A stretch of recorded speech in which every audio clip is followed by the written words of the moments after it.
today is we're going to go and dive into exactly how you would do that so you would be successful and finding out what the customer really thinks and who they are, as opposed to projecting what you think they are like and getting kind of self-fulfilling prophecies. So what I'm going to do is I'm going to start with a story from, actually, yeah, do you know who this guy is? Who's this guy? Who's Steve Blank? Very good, yeah. So who is Steve Blank? Who's this guy? He wrote customer development. Customer development. Say more about that. What is customer development? How do you identify the market that you go after with your product? The methodology for going after identifying customer segments. Right. So very well said. Customer development is just understanding the customer, identifying requirements. So what's another word for that? Another 3 words. It's primary market research, right? So Steve Blank wrote a seminal book called The 4 Steps to the Epiphany. And do you guys all know the Lean Startup movement? Yes, right? And that's Eric Ries. So there are 2 guys in Silicon Valley, and this is the second guy. And he's a Stanford guy and teaches customer development. And he claims that product development is dead. You shouldn't do product development, you should just do customer development. Well, what he doesn't know is that he's just rebranding something we've been doing for like 25 or 30 years. And I'll tell you a story from 1994 of what we used to call customer research, which was then called customer development, which is then called primary market research. It's all the same thing. All right? But what he did, however, is bring this culture out of the big companies into the startup land. There's no facts inside your building. Get the heck outside. So what we're going to do in this session, a story from the field, and then you're going to all do some practicing of detailed interviews. I'm going to give you a simulation, and you're going to interview each other and practice technique. And by the way, if you find that some of your teammates are missing, please message them to come back here, because this is a session. It's not like, it's all, yeah, they should be here. And how to do this on the cheap. So, 1994, Procter Gamble. Do you guys know Procter Gamble? How much money do you think they made in the year 2014? Billions. How many billions? Hundreds. Well, that's a little aggressive. Well, more guesses? 10 billion? 10, 50, 20, 70, some. I'm sorry? 24.5, very precise. They did 84 billion turnover in the year 2014. I should really look up the 2015 number, so it's not exactly a startup. In 94, this giant company had a division called the U.S. Hard Surface Cleaner Division. And it's really exciting. They make things that clean hard surfaces. And that division has products. They have brands like Mr. Clean, this floor cleaning detergent product. And also they have Comet, they have a couple of brands. And that division is in free fall in 94. They were doing 200 million, they were losing, they were going straight downhill. So what do you do when you're a Procter Gamble and you have a division going in free fall, right? You stop and you think about it, it's like, okay, time to hire some consultants, right? So that's exactly what they did. They went and hired some consultants, and one of the consultants turned out to be my future employer. I went there to work a couple years after that happened. So they hired a firm called Design Continuum, which is now called Continuum Innovation. It's similar to IDEO in terms of a product design firm. So anyways, so imagine there are these PhD scientists working on this floor detergent, okay? Did you know Procter & Gamble hires more PhDs than MIT and Stanford added together? They have more PhDs than all these other places. So there's lots of chemists working on surfactants. So, should it make bubbles? Should it not make bubbles? What temperature? How do you mix it? It's like so much science in this nice little yellow bottle of Mr. Clean antibacterial summer citrus. So now imagine, let's say you're one of those PhDs. You're on the team, and they're putting together a cross-functional team with some consultants, and you're trying to figure out why it is that this previously best-selling product is going downhill in free fall. So you're in this cross-functional team. You're the scientist. There are some other people. You're brainstorming. What ideas would you have? It's not selling, free fall. What do you do? Yes? Look how to own the customer. I'm sorry? You should look how to own the customer again. Look how to own the customer again.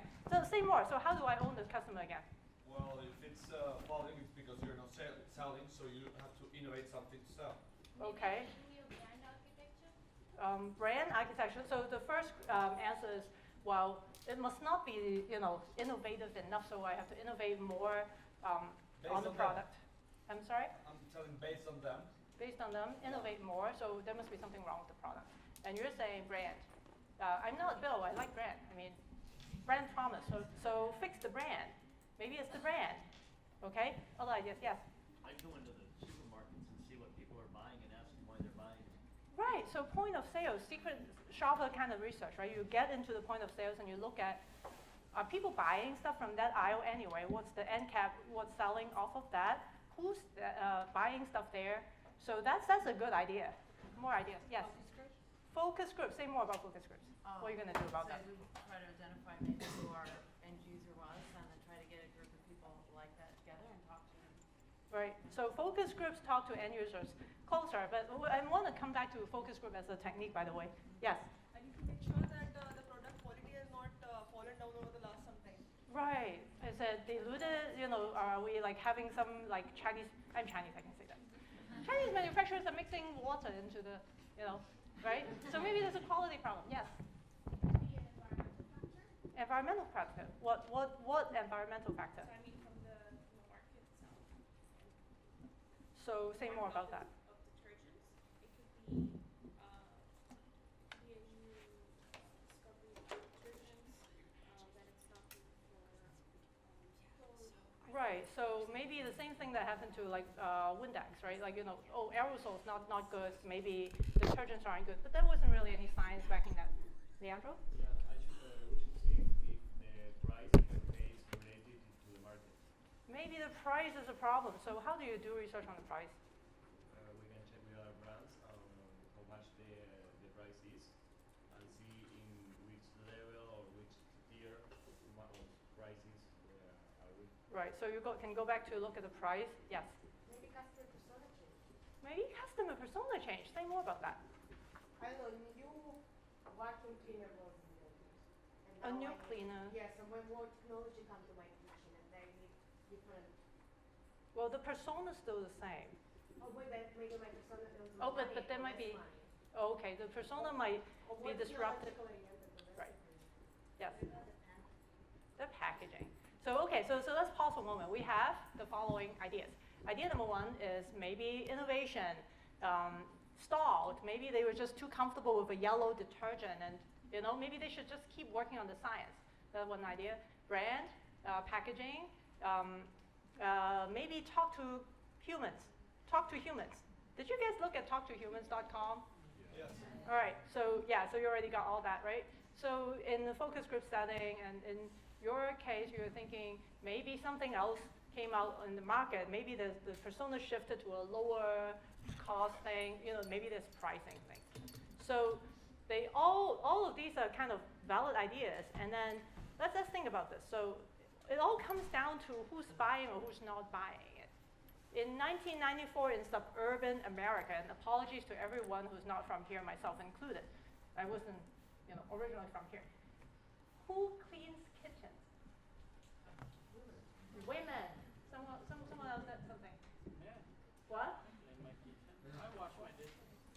Oh, he washes the dishes. Oh, congratulations.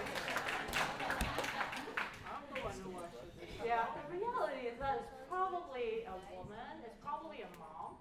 So now what you don't necessarily know is Procter Gamble is a leader in customer research back then and still are, right? So they actually had a really solid persona.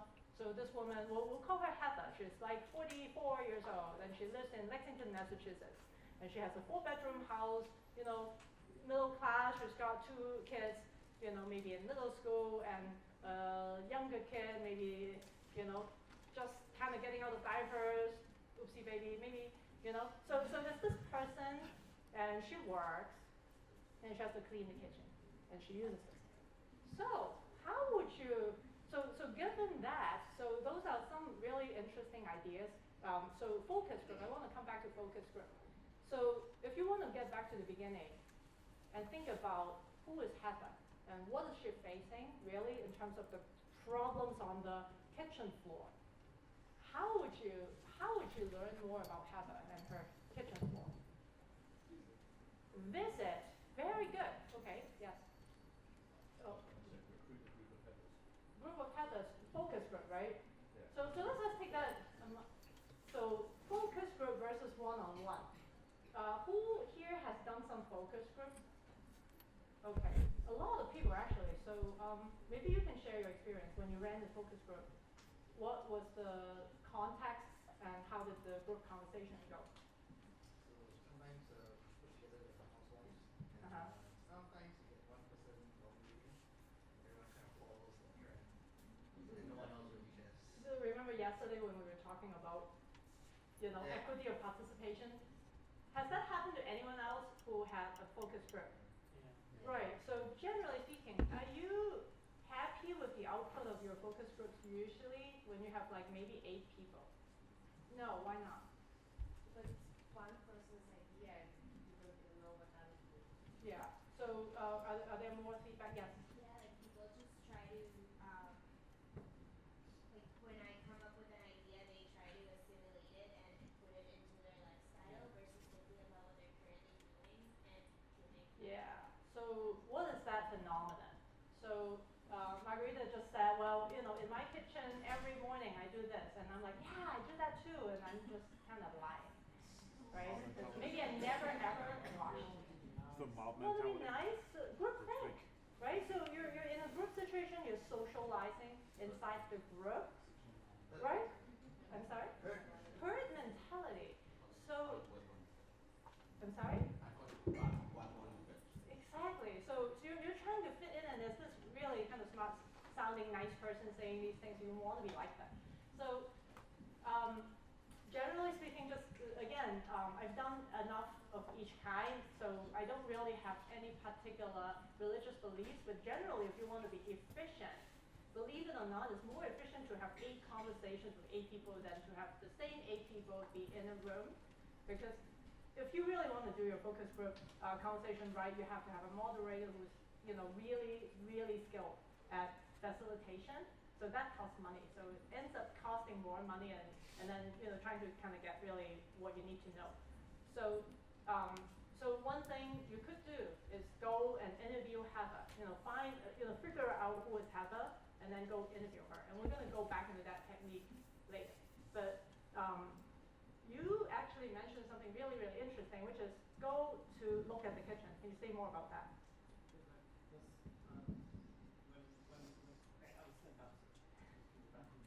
Basically, we behave a little bit differently depending on the environment we are in. Yeah. So when you are at home in your kitchen, so you generally feel sort of more safe. Yeah, I mean you are not socializing, maybe social lying. You don't have the biases, and like when you do the interview with someone one-on-one, it's basically staying like one-on-one between you and this other person. So I guess that like this conversation can be more precise. And actually, a couple of months ago, there was a guy who wrote a book called Small Data. So he's basically doing the reverse. Like everyone is doing big data, he's doing small data, like catching those tiny behaviors which influence how people buy or do things. For example, he was watching people at the airports, and all the people who were older, they were voting the ATM stronger. Because they have more power, yeah? Yeah, that's interesting. So thank you. So just building on that, the name for that technique, if you want to do an interview but in context, that's contextual interview. And that, if you can do that, that would be the best thing, right? So if you want to interview someone in the context of house cleaning, you go to their house. And I have another example I may or may not get time to do, which is how we built, this was a real company I worked for, a real project, and we went to 20 houses to talk to people who can't sleep. I mean, they're not sleeping all week and several times a week. And we go to their house and we look at all the places they are not sleeping and talk about not sleeping. So yeah, okay, so you could go to their house and you can talk to them. The small data is very interesting because it's like you just handed me a lead into the thing I really wanted to get into. So you can interview, can you get everything from just talking to someone? No. You have to see them. Say why. Why do we need to do that? Because it tells you a lot of how, for example, even like the size of the bottle could be too big for a wizard's spaghetti, or like Right. it gives you so much insight into how they're like managing the product, and cleansing the product that it gives you a precise look into the right ingredients. Right. So Margarita just mentioned a phenomenon where people don't really know what they're doing when it's little stuff. They're not necessarily going to say, well, I'm going to hold it with both hands because I'm like this really short person and my hand isn't big enough to reach around. I mean, there's a lot of stuff that's lost in translation when people are trying to explain something. Stop. She's not doing this anymore. Her partner does. The what? Maybe it's our husband. Husband. This is the floor. No, maybe we need to see it. Yeah, maybe husband does it. Yeah, so you want to go in there and kind of, well, people lie, right? So Oh, we just be not sure. Like, Yeah. are you not doing it? Oh no. yeah, I think whatever. Right. So then, what do? You go in there and do what? What do you do to just get more data? Thoughts? Observe. Exactly. So the team actually set up a bunch. I forget how many houses they went into, but they recruited X number of houses, and they went in there and they said, whatever the name is, Heather. They recruit these people through an agency, and they asked to go to their house to talk about floor cleaning in the kitchen, right? So they go in there and observe. So pause for a moment. How do you think Heather cleans her floor, kitchen floor, in the year 1994? The step one. What's step one? Somebody give me step one. Floor's dirty. Mop it. Okay, somebody said mop it. Okay. Is that step one? The first thing is to pick up all the things. Pick up the toys, okay? All right, very good. By the way, that's also the Roomba procedure. You pick up the toys and then the Roomba can vacuum. Okay, so pick up the toys, that's step one, and then what's step two? Sweep. All right, I'm gonna, you guys tell me what to do, I'm gonna reenact, okay?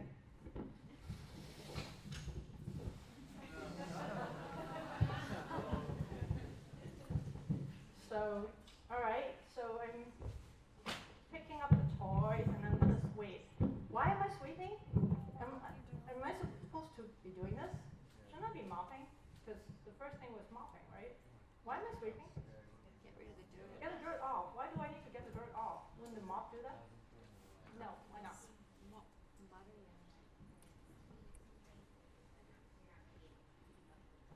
You just push the dirt around and make a nice little mud puddle, right? So, okay, so you're sweeping, and then you're mopping, presumably, right? And that's really where your highly scientific floor cleaner come in, hopefully, right? Is there a step with the floor cleaner? No? Yes? But you said no, why not?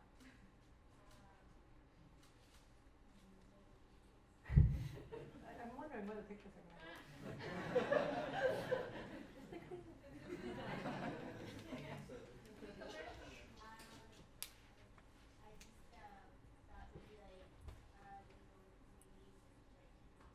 Yeah, you may not use it every time, right? So, okay.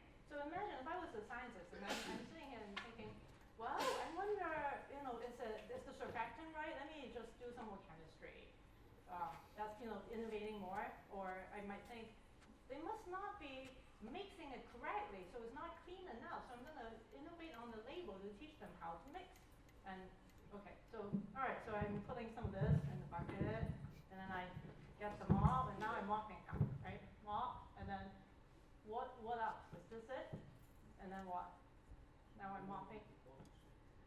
Holy, wow! Outstanding! I must admit that's not something I even would pretend to do. Rinse. Okay, so I come back to the bucket and I have to rinse. So, right, okay, so I have to rinse, so it's like all this stuff. Okay. Is that how you guys wash your own floor? No. Who says no? Yes, that's how you wash your floor. Okay. Who says no? How do you, sir in the back, how do you wash your floor? Swiffer. Okay. That was before the invention. This is the Swiffer story, origin story, actually. So Swiffer, he would use the Swiffer. I'm using this one time wet, or they're really wet in the box. Yeah, the It's wet. Swiffer, but it's already on the mop, and then you're just going to wait. You don't Yes, even need to yeah. spray anything. So it's the Swiffer wet wipe. Yes, red light. Yes. All right. So, all right. You still clean the kitchen this way. How long does it take? Halfway. 20 minutes. You're amazingly efficient. It's probably like so. Actually, there are some steps. So you guys are pretty good because sometimes we do this with the undergrads, and clearly they've never cleaned anything. So what they actually did was they went in there and they said, well, please clean. And the first thing they found was, but it's like sparkling clean already. What happened? It's like you have 3 kids, including one toddler, in diapers. How's it so clean? And Heather says, well, you're coming. Have company. So that's another problem. It's like when you do research and you're trying to go and observe someone, you have to find some way to set them up so that you can observe the thing in your life, right? So I forget what they did to get the person to not clean ahead of time, but they went in there and what they saw was, yeah, so first there's the picking up of toys, and then there's the sweeping, and then there's like wet, dry stuff, and then in one house they saw this. So there's some coffee ground. Oh, I forgot. So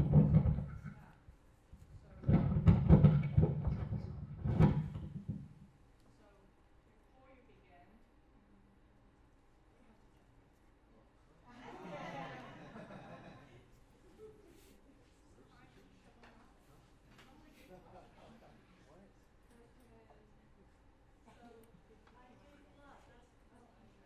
and then you have to kind of get ready, right? You protect yourself with all these like products, and then you're gonna go and do all this sweeping, right?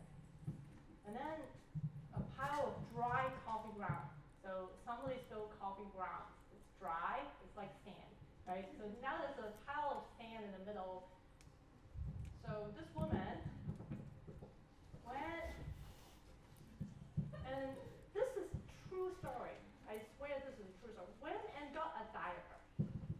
Gets the diaper because they have the baby, and then they go over here, not poopy diaper, unlike Andrew's use case. And here's a pile of coffee ground, and she's kind of like getting the coffee ground off using the diaper, and then she throws this out, and then she finishes sweeping, right? And then she puts the cleaner in the bucket, and then wets the mop, and she starts mopping. And then now, okay, now there's stock hair on the mop, so let's get some paper towels. Get that dog hair off, and then throw that out, and then keep doing it. And now she's like 20% done, and then she's like, okay, I need to wash the mop now. So she's coming back, washing the mop, and then human hair, right? You know, more other products, and then she's cleaning the mop, and then more, and then the guys are like, what is this? What is this? Right? So at the end of the day, how much time do you think she was actually spending mopping? Well, it's like an hour maybe, but in terms of actually mopping versus doing all this other stuff. 20 minutes. 20 minutes. So she's spending more time cleaning around the mop and, and cleaning the mop itself than actually mopping, right? And therefore, when is she going to do it? Is she going to do it every day? She's going to do it when people come, right? so what they found was that they found many different things. So the diaper was like, what the hell? It's like, who cleans using a diaper? That's just like not done, right? So that was a very interesting thing that they had to follow up on. But The other thing that they realized is there's all this work around, like there's all these different products they have to bring into the fold in order to do a very simple operation, which is the intention is to mop it, right? And then you get dirty, and the mop gets dirty, and the water gets dirty. And they realized, really, the point is not to deep clean every day, but it's to spot clean. And you don't want to have to spend so much time washing the things that you used to wash the floor with. And the diaper, so let's talk about the diaper. Why was that a good product to use for coffee grounds? It's dry. I said it's like sand. It's dry, right? Somebody spilled some Starbucks dry coffee ground. So it's dry. It's absorbent. That's why